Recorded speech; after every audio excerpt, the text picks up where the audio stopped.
हेच अगर त्या थडग्यांना मानत नसतील तर आम्ही कशाला ठेवायचे रस्त्यांवर हे सगळं काय वरती आलेलं गॅस सिलेंडर? अहो तसं पण मोहम्मद पैगंबराला मानणारा जो मुसलमान आहे ना तोच या पीर बाबांना मोजत नाही. काय रे सांगतो बरोबर आहे ना? हे आमच्या हातातच लागलेली आहे ते. मी एक बागतो की उन बागतो. मी सांगितलं त्या दिवशी एक कत्तलखाना तुमच्या आमच्या या राज्यामध्ये येणाऱ्या काळामध्ये ठेवणारा एक कत्तलखाना ठेवणार नाही. सगळ्यांना साफ करून टाकणार. आम्हाला पण बघायचं. एक कडवट हिंदुत्वादी बसलाय आमचे मुख्यमंत्री म्हणून. उपमुख्यमंत्री आमचे शिंदे साहेब पण बसले. सरकार जे चालवत आहे त्यांचं रक्त लाल नाहीये. प्रत्येकाचं रक्त भगवं आहे. लक्षात ठेवा आणि हिंदू म्हणून अभिमानाने फिरा. अहो ह्या सरकारमध्ये हिंदू अगर कॉलर टाईट करणार नाही तर कधी करणार? आम्ही विरोधी पक्षात असताना तेव्हा तर त्यांना ठोकायचं असतं. आता कॉलर टाईट करायचं असतं. हे लक्षात. आता कॉलर टाईट करायचं. आता हे अधिकारी आहेत ना हे तुमच्यासाठी आहेत. हे लक्षात घ्या.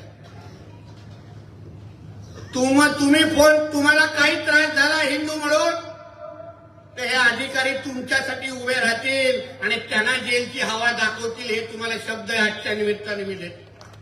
फक्त हिंदू समाज म्हणून तुमचा धाक आणि भीती आणि दरारा तयार झालाच पाहिजे. अहो कशाला आपल्या वाकड्या नजरेने आपल्या धर्मस्थळांकडे बघतात? कशाला पाहिजे यांची दुकानं इथे आपल्या धार्मिक स्थळांकडे? एक हिंदूला मी आव्हान देतो. जाऊन त्या हाजी अलीकडे जा आणि तिथे एक मस्त फुलाचं दुकान लावून दाखवा. मी तुम्हाला चला पाहिजे थोडं बक्षीस देतो. आणि त्याच्यानंतर घरी 2 पायांनी जाऊन दाखव. अहो ते लोक अगर आपल्या धर्माची सुरक्षा अगर करतात, ते लोक अगर आपल्या धर्मासाठी अगर कडवट असतील तर मग आपण का बोलत नाही? आपल्याला कशाला मागण्या करायला लागतात? त्या लोकांमध्ये भीती निर्माण का होऊ शकत नाही? ते नाही बाबा आमच्या आळंदीच्या या परिसरामध्ये हम अगर इधर कोई भी अपना मस्ती करेंगे तो हमारा अब्बा भी हमारा चेहरा पहचानेगा नहीं. ऐसी हालत ये हिंदू हमारा कर डालेंगे. असं का बोलत नाही? हा धाक आणि दरारा आपल्या तयार असलाच पाहिजे. अहो जय श्रीरामला विरोध करतात. आपल्या ज्या सणासुदीच्या टायमाला बोलतात जय श्रीराम बोलेंगे तो हम उनको नहीं छोड़ेंगे. मग अल्लाह अकबर का तुझ्या बापाने लिहून ठेवलेला आहे का इकडे?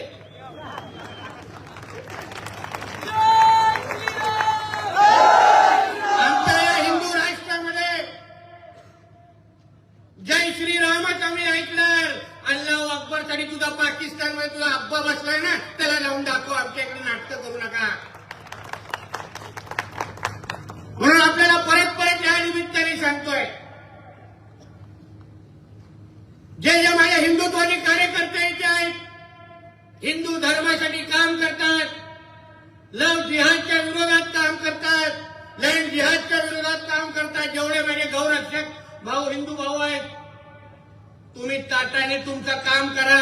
तुमचं संरक्षण करण्याची गॅरंटी या नितेश राणेची आहे. तुम्ही कसली चिंता करू नका. हिंदू धर्मासाठी तुम्ही कवच म्हणून तुम्ही काम करा. तुम्हाला सुखरूप ठेवण्याची जबाबदारी या हिंदूची आहे. एवढं तुम्हाला शब्द देऊन आजच्या निमित्ताने मी जातोय. कसलीही चिंता करू नका. म्हणून यापुढे हिंदू समाज म्हणून तुम्हाला कडवट व्हायलाच लागेल. कट्टर व्हायलाच लागेल. आमच्या संग्राम बापूंनी हे का हिंदू महोत्सव आयोजित केलाय? का आम्हा लोकांना इथे बोलवलंय? तुम्हाला कुठेतरी कळलं पाहिजे.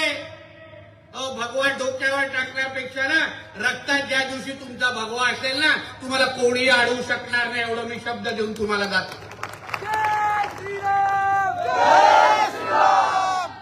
आज 1 वर्ष झालं का नाही राम मंदिरात? कित्येक आपल्या कारसेवकांनी आपल्या आयुष्याचा विचार न करता इतिहास घडवला.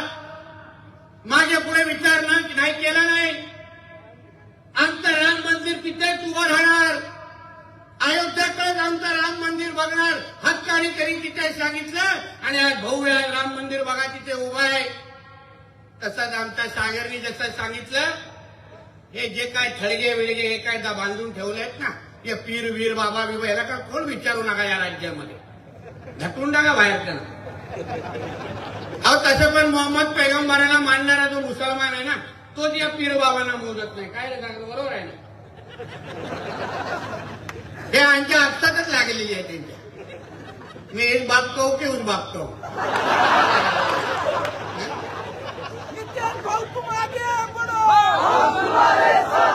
म्हणजे हेच अगर त्या पीर बाबाला यांच्या मोहम्मद पैगंबराला मानणारे तेच अगर त्या पीर बाबांना मानत नसतील, तेच अगर त्या थडग्यांना मानत नसतील, तर आम्ही कशाला ठेवायच्या रस्त्यांवर हे सगळं काय वरती आलेले गॅस सिलेंडर? कशाला पाहिजेत आम्हाला? पोलिसांना योग्यकडे तक्रार करा, माहिती द्या पोलिसांकडे, प्रशासनाकडे द्या. आमचा बुलडोजर देवा बसलाय वर्षावर, मी तुम्हाला शब्द देतो, योग्य वेळी साफ करून टाकण्याचं काम आमचं हेच सरकार तुमच्यासाठी करून दाखवेल. पण शोधत येऊन दे दुसऱ्या दिवसात, किधर गया रे मेरा, किधर ऊपर करू पडेल.